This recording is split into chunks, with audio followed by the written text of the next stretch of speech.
not afraid. You will be. You will be. This is not the church of Joseph Smith. And a major city yet to be determined in Russia. Damn you! God damn you all to hell!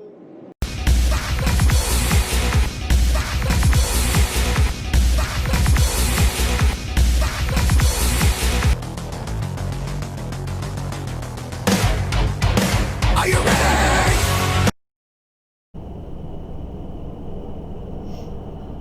Travis Wayne Goodsell. Well, today I'm finally trying to get caught up on the news that I've missed all week.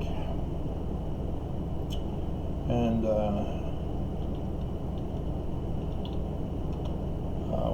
I'm at ABC Foreign News Utah. And have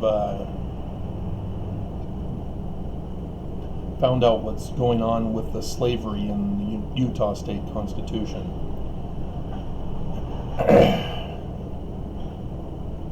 And apparently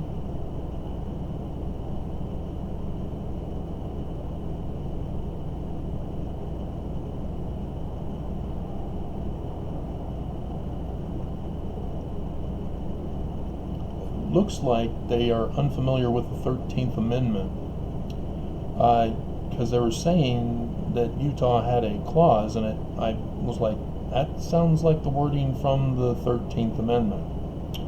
And sure enough, here's the 13th Amendment. Neither slavery nor involuntary servitude, except as a punishment for crime whereof the party shall have been duly convicted, shall exist within the United States or any place subject to their jurisdiction. That was the wording from the Utah Constitution. But they're trying to abolish slavery altogether so that it will not exist as a punishment for a duly convicted crime, which is a violation of the United States Constitution. Now the question is, can somebody be put into slavery as a punishment for a crime? Well, that gets you into the philosophy of jurisprudence, philosophy of the courts, judicial, or whatever. And the question is, do we want people to be held accountable for violating the rights of others? What are the rights of we the people? The concept of slavery, originally in the Constitution, in the Articles, indicated that blacks or other slaves were not to be considered as full human under the law. And the 13th Amendment was to abolish that. Let's get to the voting one. Amendment, black votes. It's Amendment 15.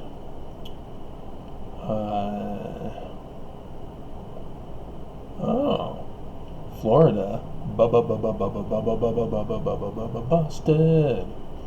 See, because the 15th Amendment in the Constitution says that the United States Constitution prohibits the federal government and each state from denying a citizen the right to vote based on that citizen's race, color, or previous condition of servitude. And so, sorry, Florida, you can't punish former convicts by the poll tax you're trying to pull off. You've got to allow them to vote. but I hear Bloomberg and others are trying to pay off the debts so that they can vote. But this is the kind of abuse that is destroying our Constitution. What I did find, with slavery, what is a justifiable punishment of slavery? Because you can't just say, oh, well, you stole a candy bar from the store, therefore you're going to be a slave for a period of 10 weeks. And in essence, there are probationary provisions where you have to do community service for a period of a number of days as part of a punishment for a crime. That's also servitude, slavery. But is it a proper punishment for the crime, or is it cruel and unusual, which is also in the Constitution as prohibited, that no punishment shall be cruel and unusual? I believe that's the 8th. Let me check that again for you.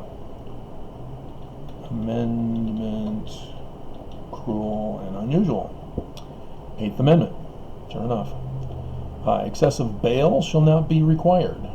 Sorry, everybody who's poor needs to be freed. You can't house a person for not being able to pay bail, because that's excessive for them. And so all the prisoners in jail waiting for their day in court, they need to be freed right now. That's a cruel and unusual punishment afflicted. I, myself, was inflicted with this.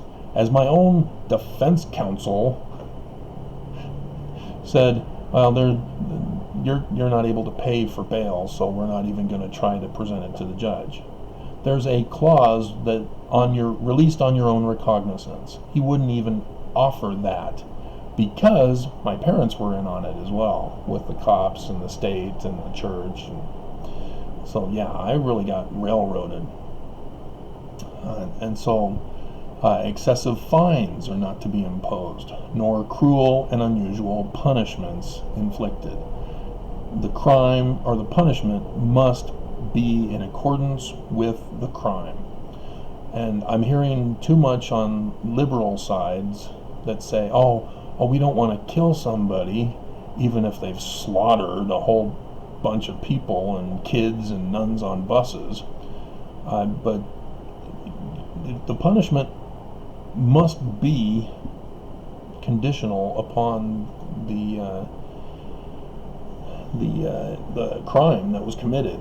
And so yes, we need a death penalty so that people won't say, like gangs do to kids, hey, you're a minor, you'll go to juvie, and then once you turn 18, you'll be set free. That's how they get the kids into the gangs. And we do not want to do this with adults. Oh, yeah, you won't get the death penalty because liberal judges, liberal governors, liberals, you're safe. No, that's not how it works. Don't embolden abusers. Don't embolden criminals to commit crime. They need to be held accountable. You can't let them get away with it. Businesses, they don't pay their employees enough. That's slavery too. We need to hold the businesses accountable, the employees. They shouldn't have to go to a union, which is another form of slavery. That's a protection racket. The mobs realized, okay, well, the government's cracking down on us for being sanitation employees. Let's go into unions, and let's go into insurance companies. No, it's still protection rackets, and now they're government funded and sponsored and encouraged, and even laws ordering of such. And so the businesses must be held accountable, because otherwise we the people suffer. And it's not just the poor who suffer, the rich also suffer. Because, you have all these poor people begging for money. What a nuisance. Yeah, well, you caused that poverty and that begging. The Church of Jesus Christ of Latter-day Saints purposely caused the Gateway Project to remove the poor homeless people at the downtown shelter there. And 1,100 beds. And they built 3 new ones of 700 beds total. That's how much they hate the poor here in Utah. But it got the poor away from Temple Square, sort of. You know, they still have access with the transportation to go downtown to their regular spots. But this is the abuse. Utah is a slave state. Plain and simple. It was ABC4 News Utah that the guy reminds us of in ballot measure seeks to remove slavery references from state constitution. That's on the YouTube channel, of course, if you're not familiar with these comment videos on the news. And I don't think Mormons understand, because it's been kept in the Constitution, except when the United States came in and abolished Mormonism for their practice of sex slavery called polygamy. The Mormon Church has been involved in slavery since Brigham Young, since the assassination of Joseph Smith by the orders of Brigham Young. As Willard Richards is the one who shot Joseph in the back, John Taylor is the one who had shot and killed Hiram Smith, as William Morgan made sure to give the final blow while he was lying on the ground. That's where this shot came from. So, yeah, Joseph was shot in the back. Willard Richards threw Joseph Smith out the window. That's when the mob then shot him multiple times. And they had rifles, so it's not boom, boom, boom, boom, boom like machine gun fire. They didn't have that back then. They had rifles. You had to stick the ball in with powder and punch it down, and that took time, and then you only had one shot, and then you did it again, the process. That's how it was done back then. And so all this talk about shots flying all over the room, oh wow, oh John Taylor was hit more than 3 times because we don't want to let people think that it might have been Joseph who shot him, as he witnessed his brother being shot by John as they wrestled for my 3rd great grandfather's pistol that was in possession of Hiram. And so yes, Joseph was the one who shot John Taylor and chased him under the bed, because Joseph Smith was at the top of the stairs, having just chased out the mob with 3 of the 6 balls in his rifle, or pistol. They had pistols. And so Joseph, with a 6-shooter, was a bigger advantage than the mob, who couldn't bring their rifles because they were far too long for the hallway. There was no way they could all be gathered there at the doors, trying to stick their rifles in and shooting all over the room. That's not how it works with a rifle. So the witness said, yeah, they were ordered to leave their rifles outside. They went up, had to be single file because it's too narrow. I've done the video. Joseph Smith was running for president. He had a platform, a published platform that is available online for you guys to find in Google search. He was the first abolitionist presidential candidate, and he was assassinated by Brigham Young, who then turned the Salt Lake Valley, which was first the Kingdom of Deseret, and then the territory of Utah, and then the state of Utah, into a slave state. Do you not understand the horrors that we who have been born and raised in the Mormon church face? Our church is literally the church of Lucifer, with the doctrines of Lucifer that take away agency. Slavery is taking away of other people's agency when it's not because of a punishment for a crime equal to the punishment given. And so apparently Amendment C is what I'm hearing it will be called on our ballots this year. And they won't come out until around October 13th, somewhere around there. And so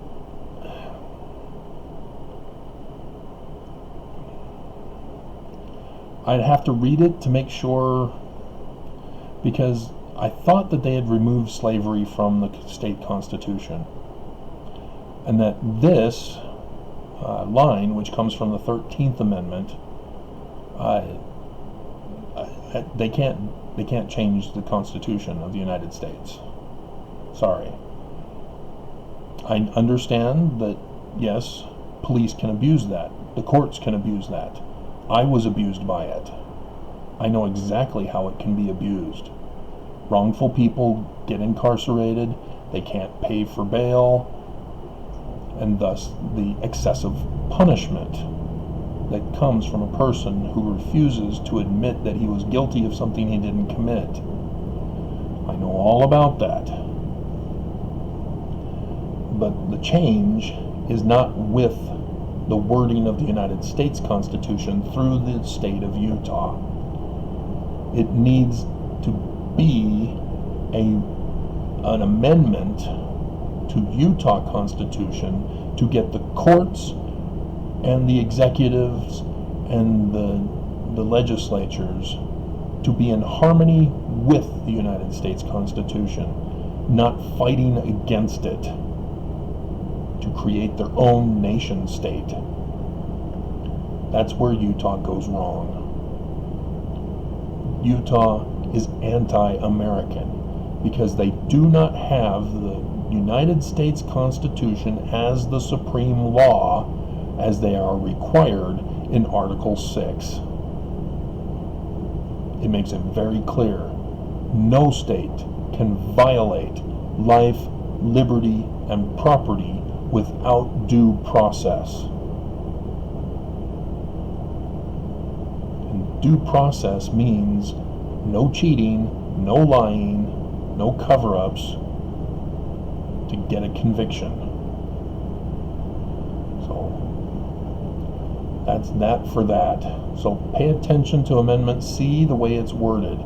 If it says we're going to go against the United States Constitutional Amendment 13, you have to vote no.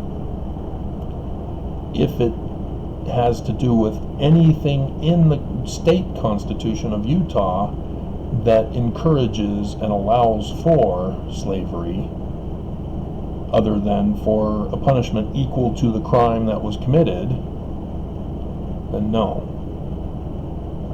Because we are not supposed to be a slave state. And the church, I did see something, I haven't gotten to that yet. The church came out with a statement saying they approve of abolishing all slavery from the Constitution, the state constitution. Remember, the church started it. So they're trying to now distance themselves from themselves as the cause for slavery in the state constitution. Don't let them get away with this. Just because they're now saying, oh yeah, we disapprove of slavery, they're still doing slavery. I worked for the church at their distribution center, and they got transferred over to the Beehive Clothing and then back to the distribution center on 17th and 17th. I know they practiced slavery because I was getting paid the minimum wage from the beginning. I was sort of forced to accept the beehive job in the warehouse to get $13 an hour rather than the $7.25 I think it was back then. But it may have been $7.50 as it got changed. I don't know. But yeah, that's slavery. Because whenever the United States Congress approves of a wage increase, what do businesses do immediately? Oh, we have to pay more? Okay, well, now we're forced to raise the prices of our goods. Yeah, so now the cost of living goes up, proportionate to the wage increase. And nobody holds them accountable. And in fact, they even make it worse. They say, oh, well, we'll show you. We'll increase the cost of living greater than what it was percentage-wise before. And since this last wage increase, they've been perpetually increasing the cost of living year after year, little by little. And so it now costs more to live percentage-wise than it did when it first was changed to whatever minimum wage we currently have now. This is slavery, guys. It needs to stop. They need to be held accountable. Businesses have to be criminally accountable, not just civilly accountable, because the punishment is not equal to the crimes. Oh, you're a multi-trillion-dollar business and you get fined $100,000 or so. Yeah, that's not going to stop them. That's just a little slap on the wrist for them. That's just a nuisance payment check. And so, no. They need to be criminally accountable. This whole civil process, no. That needs to be abolished as well. But apparently it was worded as such in the Constitution for civil cases. But that's only because the prosecutors in the various states and in the nation refuse to take a case as criminal. They need to stop that. When people come to them claiming slavery from their boss, from their company that they work for, prosecutors need to stand up for the people, not the business. And thus is the case with my lawsuit against the church. Church has to back off. They have to be criminally punished. And so the only thing I can use as a remedy in the civil case is now it's a vesting of title is what it's called. Because they have to stop. And they won't stop with just a minor $1 million settlement or whatever. What they have done to me is far beyond a money value. So I hope that helps you understand what's going on. The origins of slavery in Utah. Joseph Smith was not a slave owner. He ran as an abolitionist. Don't get fooled by Brigham trying to claim, oh yeah, then Joseph, he had that 14-year-old girl maid. She was a slave. Don't fall for that. 14-year-old girls can't take care of themselves. So don't get fooled. Don't get fooled into thinking Joseph was a sex slave trader. I keep trying to go over this with people, and nobody is getting it. That was what I used when John DeLynn reached out to me and said, email him my thoughts. So there's too much information to give, and I've not seen him respond yet. It took a few days for him to finally respond the first time, but I honestly don't expect him to reach out and comment back. I don't expect him to even request that I do a podcast for him. And he does not know who I am. Because if he knew who I am, he'd be all over doing multiple podcasts with me. You know, the woman who he recently interviewed about, whatever his name was, who did the doctrinal history of the church. You know, he did 3 for her. With Dr. Rittner, he did 3 for him. And these were multiple hour videos each. And so, yeah, he does not understand who I am. And I am not being hyperbolic. I'm not being proud, as in pride proud. I've been given clues every now and again in my videos of what I know and what I've been involved with the church. And then those who are regular viewers of my videos, you will catch on. You will be able to put the pieces together and go, holy crap.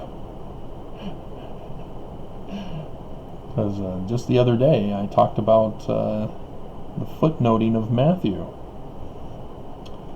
So there's another teaser for you. Alright. I mean, it took 30 minutes for this video. It took 30 minutes for ABC News alone. And now I'm just barely begun on ABC4 News Utah, and I've got this video to upload. I can work on ABC4 Utah while I'm working on this video, but got so far behind this week. Such an old thing. Whoops. Wrong button.